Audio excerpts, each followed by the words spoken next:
Nu bliver det sgu forvidet her, det bliver video. Du har gemt den gamle sag, her, det Ja. Det var en af de flotteste jammer, der Jeg har kigget de gamle billeder, Kurt. Jeg har faktisk nogle billeder fra dengang, vi var... Jeg ser den gamle tak, den er fra det. Ja. Kurt, hvorfor har du ikke slået græsset her? Nej. Hvorfor kan du ikke kigge hen over græsset? Min den er, kommer ikke ud af døren. Du kunne godt lide sådan en far med fritid.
Kliptinger på ruten.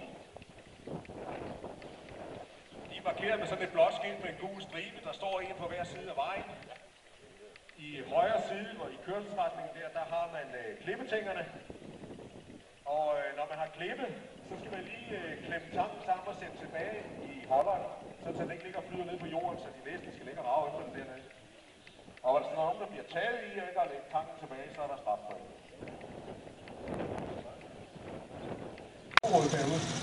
Og det er rigtig fint motor, når man senere ser en Laverda-motor, så kan man godt se, at de bygger over solen. De her Hondaer, de er bare sprunget ud over hele verden. Og det er så i igen. Jeg må forsøge også til 72'er. Og den er så fra 63. Og den er så fået hele turen. Rigtig godt. Det var igen. Og ja, det var det jeg sagde før. Det var de cykler, der kom ind og overtog markedet. Man var ikke vant til, at man bare trykkede på knappen, og så kørte den. Og så ja, der var ikke olie under, så vi fik mange fordele med det. Og Erik, han er god til at lytte. Værsgo. Så er det start nummer 9. Og det er i på Nebus. Jeg er ikke så meget om, hvad årgang er. Og det er igen. Er det ikke igen? Jeg tror nok, den har været helt ny gang før. Fra Hulby. Og det er Moto Guzzi. Convert. Og han har ikke noget overstand på, men så siger vi bare, at det er en 76'er. Det er nok ikke ved siden af. Convert, den har automatgear, det vil sige, den har et højt og et lavt område, og så er det jo olietryksskift. Og så er det sådan en, ja, sådan en slags Mario-gear. Altså man kan bestemme, om man vil køre 85, eller man vil køre 160. Så det starter man bare sæsonen med. Så har vi nu på det Nimbus. Godt restaureret. Det er jo ikke så meget om det. Der står ikke noget om det. Hvad årstal er det? Hvad siger du? Det er 42. Og 48, ja. Det var bedre. Der er noget med en høj forgab eller sådan nogle ting. Men nyrestaureret og ruller. God tur. Så har vi starten nummer 12. God tur, ja. Og nummer 13. Det er så også Johns motorcykel, og det er Axel, der kører på den. Og han skulle have været på en Diana Dørkop, men nu kører han på den der Horix Regina 3,5. Og det er jo sådan en tysk 4-takter. Der viste de englænderne, hvordan man laver en motorcykel, der ikke spiller olie. Og Horixen, det var jo meget fine cykler. Prøv at lægge mærke til indkapslede kæder og det hele det sådan lukket af. Det er rigtig tysk kvalitet. Og så har den god motorcykel. Motoraxel. Og så har vi start nummer 14. Vi har start nummer 5. Det er Kurt Jensen fra Slagelse. Han har den her Honda VT'er. Det er 500 kubik fra 84. Og det er Honda lavet sådan en serie V-maskiner her, der er rigtig tid. Og det er jo en rigtig god maskiner. Den har også den her indkapslede forbrænds. Og det er indkapslede brændsler, som vi så på 36. Han gør meget godt, så vi ved, at det ser ud som om, der er kørt. Kom ud. Ja, pas nu på, pas nu på. Og de er ikke været med, så jeg ser det, så er det fordi, det ikke har fortalt ham det nu. Men han ved ikke om det der.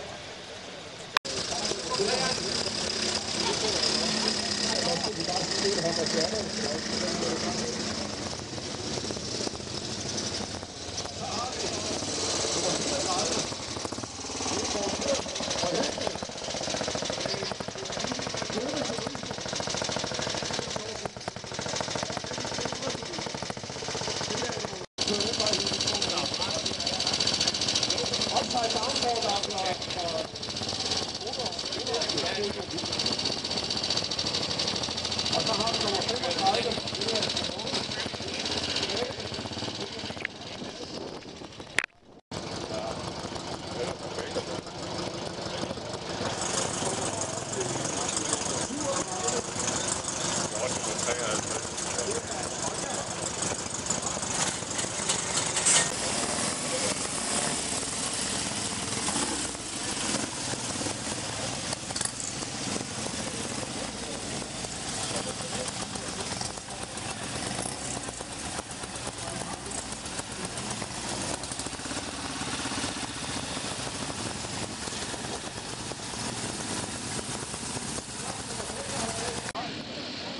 75'er. Og det er den nøgne model, som vi kalder den. Det er den første i serien. Den skrave, det er den flotteste af dem, synes jeg. Virkelig harmonisk skyd. Den er lidt tung i det, men når først den ruller, så har den jo lavt tyngdepunkt. 4-cylinder boxer, den ligner meget en Alfa Romeo, når man sådan kigger på den. Der Alfa-styrets motor ligner den til forveksling, men det er jo så ikke første gang, Honda har stjålet noget et eller andet sted. Den kardangtrækker, men det er et rigtig fint eksemplar. Jeg ved også, du har brugt meget tid og penge på. Ja. Men det er dejligt at se sådan en. God tur med. Nummer 77. Ivan fra...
Og der er Nordic Cykler her i Korsør, der er Toms Bageri, der sprang til, og så er der GF Forsikring og noget, der hedder Bælsted Storebælt Camping. Og så har vi Jørgen Juhls Rørservice, og så Egon Hansen fra Tostrup har også bidraget til det her præmiebord. Men jeg kan se, er det Poul, vi mangler? Ja, han dukker op. Han er på logo. Jeg har gjort en fejl, siden du har vundet. Så du finder ikke? Ja, men værsgo. Du tager bare. Og jeg giver ikke hånd til alle sammen, for det skal gå stærkt. Du har frit valg ved kasse 1. Det er fordi, du kører Nimbus nu. Nummer to, det er Vivi Trane.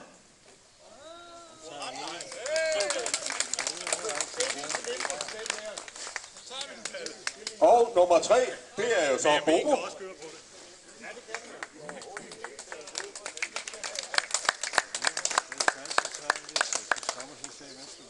Og nummer 4, Per Smidt Jørgensen.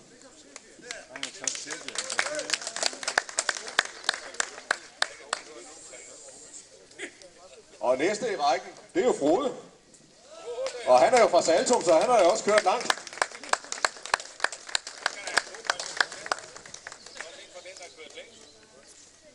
Det er fint. Er du tilfreds? Det var rart at høre. Så har vi Ole Kæmpe Hansen.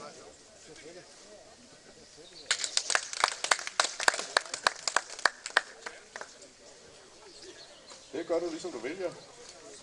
Ja. Der er mange smørmidler her. Per Brandhøj.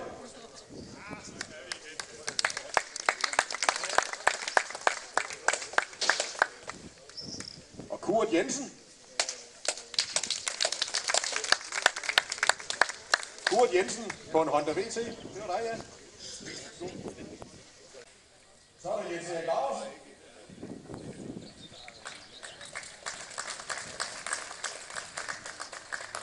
Og den næste hedder Flemming Petersen. Det starter 57. Ja, det er i orden. Flemming Petersen.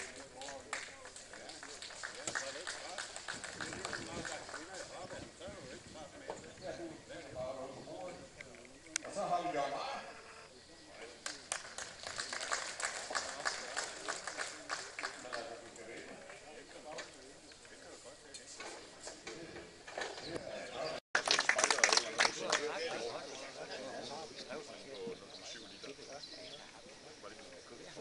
Og så om lidt, så har vi et eksempel på, at man skal ikke bare følge efter en eller anden i den her forening, bare fordi de sidder i en bestyrelse. Det er ikke sikkert, at de kører den rigtige vej. Leif Nordqvist.